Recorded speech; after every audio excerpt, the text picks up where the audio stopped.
Aloha and good morning. Today, I just wanted to expand on a conversation I had with a friend of mine the other day.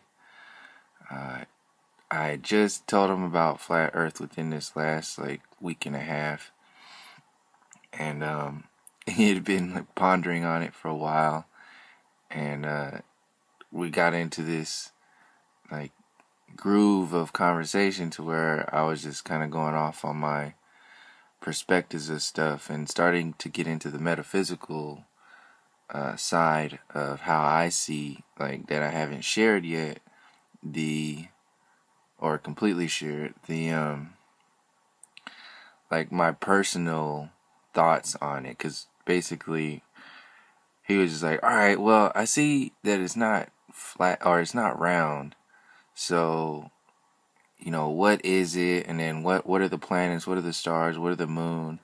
And then I had to go into lights and your atomic nature of light and the stars in your planets and your natal chart, and how all I know is that they're images. Those planets and those stars are connected to our ancestors, and with who the Egyptians and Mayans and a lot of other people referred to as the gods. So many people understand the nature of the stars as being ancestors.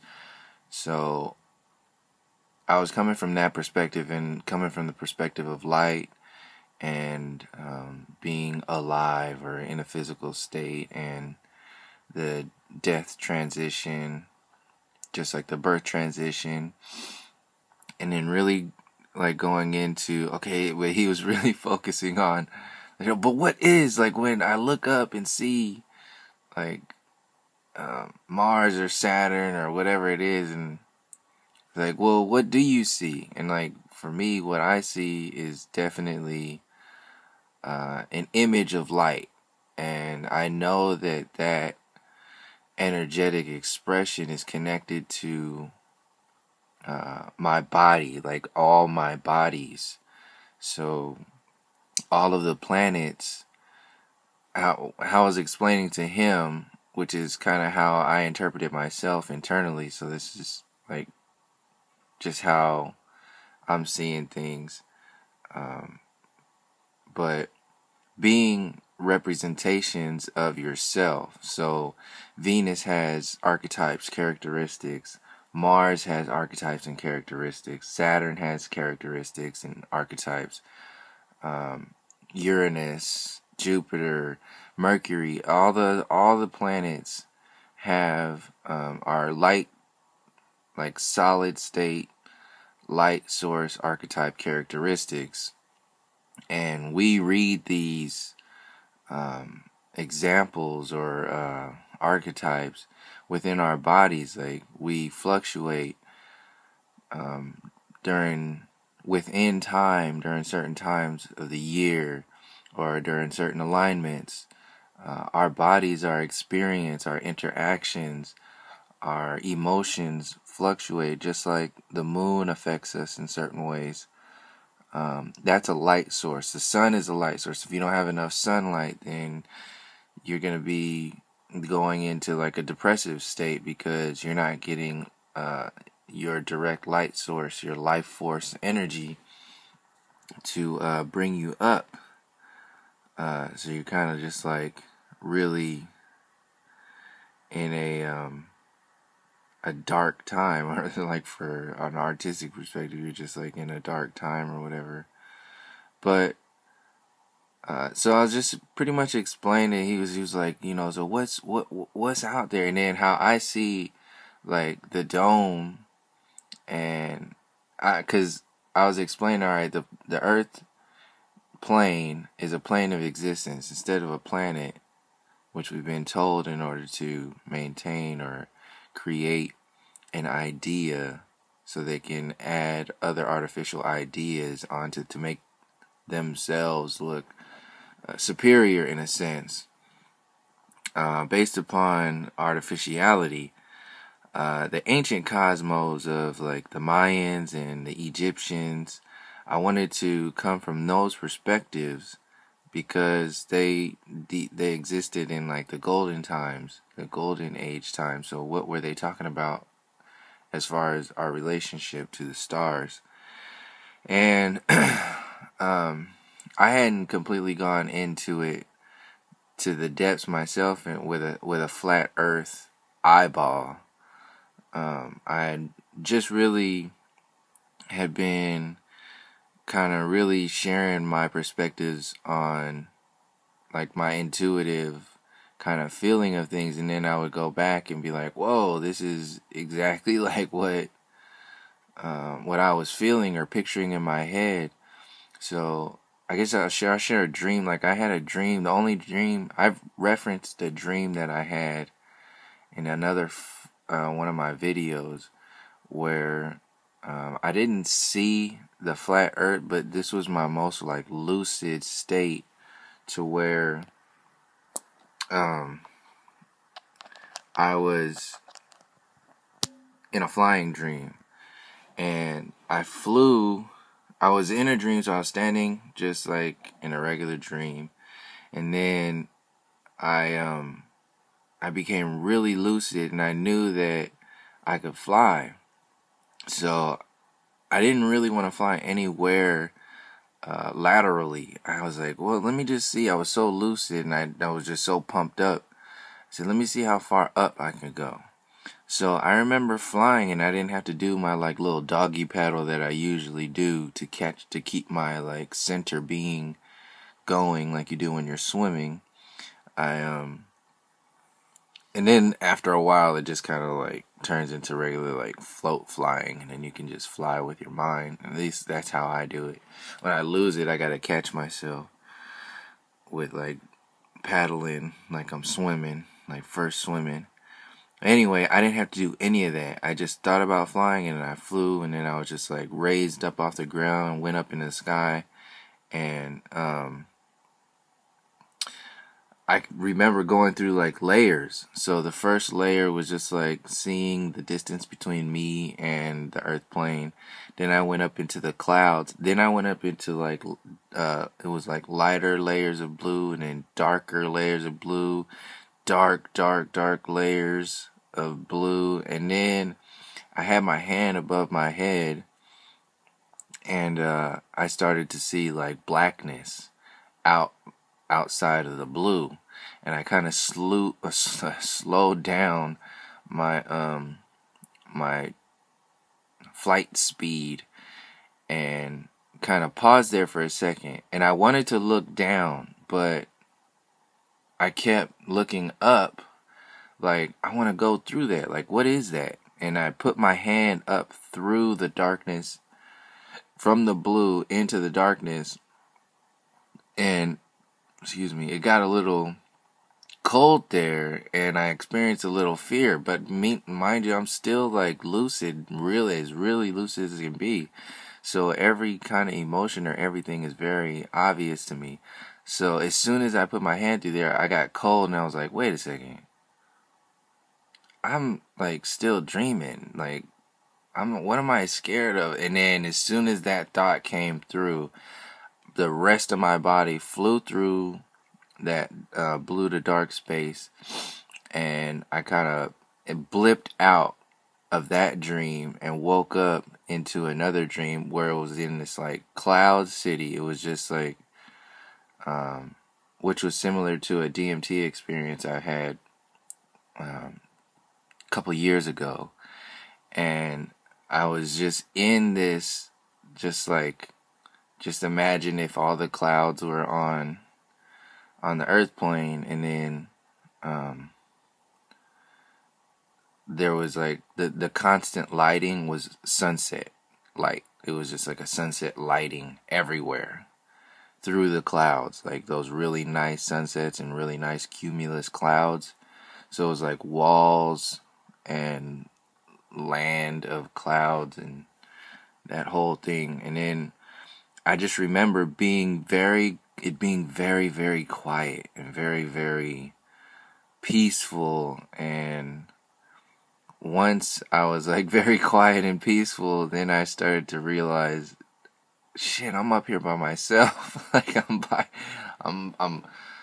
the only one up here right now. This is cool, and it's sweet, and it's like this is really peaceful and beautiful. But like I wanted to be around some people. So as soon as I had that thought, I started to like come out of the clouds and then kind of like go back into where I was, and then I woke up. And so I remember that dream. But that's like the most intense flying dream I've had in a while, because I was like super, super lucid. So I was understanding like the dome as like dimensions, and the stars as like dimensions or doorways. So when you are born from your mother, you come from the darkness, from the fabric of her universe, into the vagina opens and you come into this plane. So just like if in a death, like a star would open, your star would open in the fabric, which is we see as the sky, and then you go into your next plane or your next dimension or whatever it is. And I explained to my friend that how I see this is that you can also go through planets. So like when you come here, you can come through planets. When you leave, you can go through planets. And the same thing with stars. It's like the same thing. So you come through an experience. Some people have like a Mars experience here. Some people have like a Mars, Saturn, Venus experiences. Like all different kinds of choices that you make to make up like your experience. So when you come in as life, you can come through as you can come through straight through the sun and like have like your sun experience. And when you leave, you can pop through the sun. And then some people, I don't know. This is just like my feeling of how I was explaining it to him, because this is how I understand it for myself. And it was just really kind of like seeing this flat earth plane not so much as a physical, because he kept asking like what's what else, where can I get this information, what's next? And then I'm giving resources, but at the same time I have to like explain metaphysics like in some kind of definition or something like that. So I was kind of trying to explain all kinds of different layers at once, but that's pretty much what I came down to, was to feel out what the difference is between like the physicality and your metaphysicality, and how that relates to what this human experience is and what it's about. So like light and dark and fabric of the universe, and the lightness, and this is a depiction of Nut and the Egyptian cosmos and the stars. And I was gonna do a video on this image and then do my normal thing, but I was guided just to like share that dream and share this perspective, and then also go to this website after I do that to give like what my morning was about before I even was gonna get ready to do the video.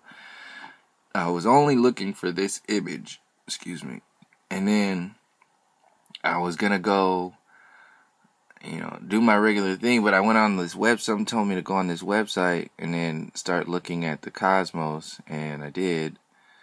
And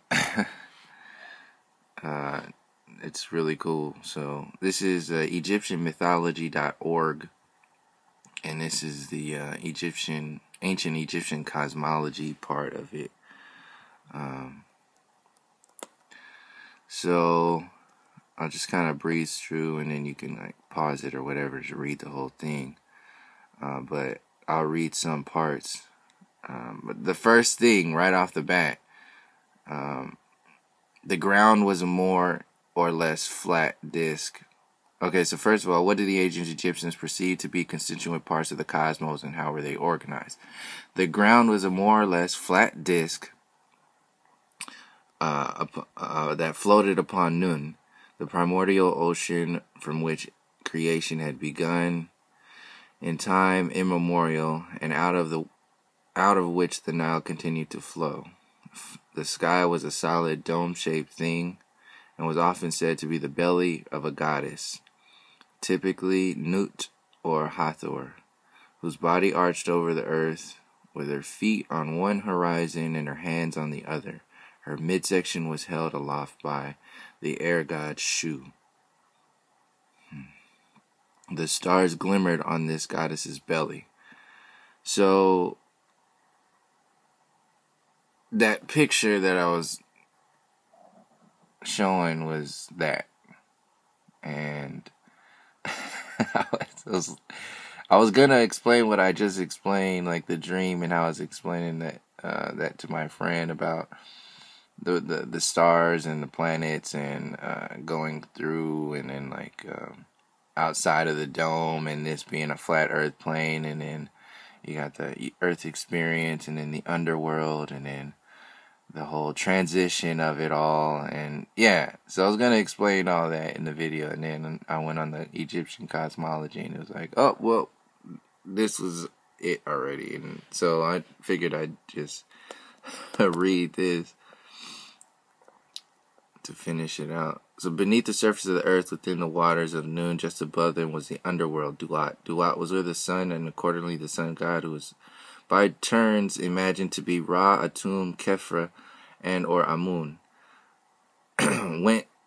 when he sank below the horizon in the evening. During the night, he traveled through the underworld in his boat before emerging with the dawn to continue his journey across the heavens. The underworld was ruled by Osiris. When humans went to the underworld after death, part of them would typically make the sun god's circular journey with him, and part of them would linger in the underworld with Osiris. During the night, the two parts would be united. The land of Egypt was thought to lie at the center of the cosmos, both from a horizontal standpoint and from a vertical one. Each temple was held to occupy the precise center of the cosmos, the axis mundi, by those who worshipped there. Ma'at, the ancient Egyptian word Ma'at, has been variously translated as order, truth, justice, and virtue. Ma'at was all things and more. All these things and more. It referred to the sacred order and balance of the cosmos. Ma'at was present in the regular, recurring themes of the world, the seasonal rise and fall of the Nile, the daily. So the rise and fall in the Nile, how I was seeing that, how I was explaining that to my friend, as the rise and fall of the oceans, like the tides themselves, the rising and falling of the waters, and then some people trace this back to the like the flood and all that, and all the other stories that are out there. Anyway, it was thus a concept that described the nature of reality as well as an ethical concept that guided behavior. Ma'at and the cosmos were held together by the actions of the gods and of people, both bound to this timeless standard of rightness. Cosmotheism. Each of the Egyptian gods and goddesses were associated with particular forces within what we would call nature, or the sun, the Nile, the air, the soil, etc., which manifested some part of that deity. Not everything in nature was considered to be divine, only those forces that upheld and sustained the regular cosmic rhythms. So this goes with like some of the people who are going to be getting it, and then some of the people who aren't, and some of the energies or experiences are going to get it or not, and it's their choice. Nothing could be assumed to take place mechanically without the intervention of some active force, because the most basic elements of the world consisted of active forces. Thus, something that modern people would consider as mundane and predictable as a sunrise was the cause for ecstatic celebration among the ancient Egyptians. the gods were to leave the world entirely, its underlying structures would be thrown into chaos, and everything that depended on those structures would perish.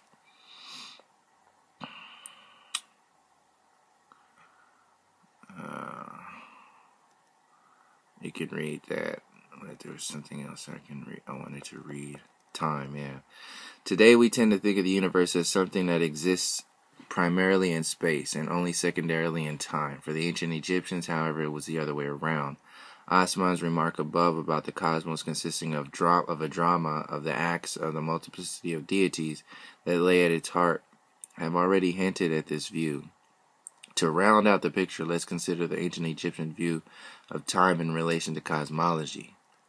The ancient Egyptians distinguished between two types of time, one as Neheh, a cyclical kind of time linked to linked to the daily round of the sun god and characterized by the inexhaustible abundance of existence reflected in the sun's rebirth and renewal. The other was Jet, which was characterized by the continuation of that which had already been completed, as in the pyramid built centuries ago and still stood for all the world to see, or the way mummification preserved a corpse, for example, and was linked to the endless repose of Osiris, the god of the dead, who was also called Wenifer, he who remains matured, or he who lasts in perfection. Ne'eh was characterized by growth and change. When something had reached the culmination of its growth in Ne'eh, it was thought to be able to endure forever in that form of Jet. All that was alive existed in Ne'eh, and all that was dead existed in Jet. At night, when the sun god entered the realm of the dead, he and Osiris were united. Ne'eh and Jet were also united for this brief period before going their separate ways at dawn. Osiris remained below the earth and Ra to rise into the sky once more.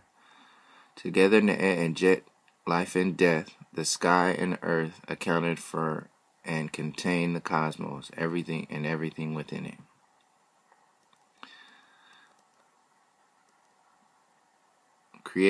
So this is creation. Creation narratives or cosmogonies relate how the cosmos originally came into existence. There was never one single dominant creation narrative for all ancient Egypt. Rather, different places, times, periods, and groups of people had their own creation narratives that differed on numerous points. However, some common elements can be found in most ancient Egyptian creation narratives. Originally, nothing existed save for the waters of chaos.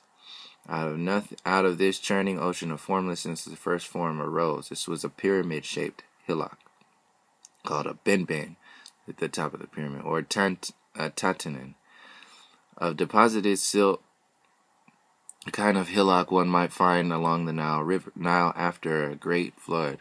Out of the hillock, the first god emerged. He was referred to as he, for the sake of convenience, but he contained both the male and female principles within himself. This enabled him to create new forms all by himself, without the help of any other deity. By spitting or masturbating, he created a pair of new gods. At the same time, tangible elements to which they corresponded came into existence, animated by them. This new pair copulated and created another pair, who in turn created another pair, and so on, until the entirety of the cosmos had come into being. Chaos.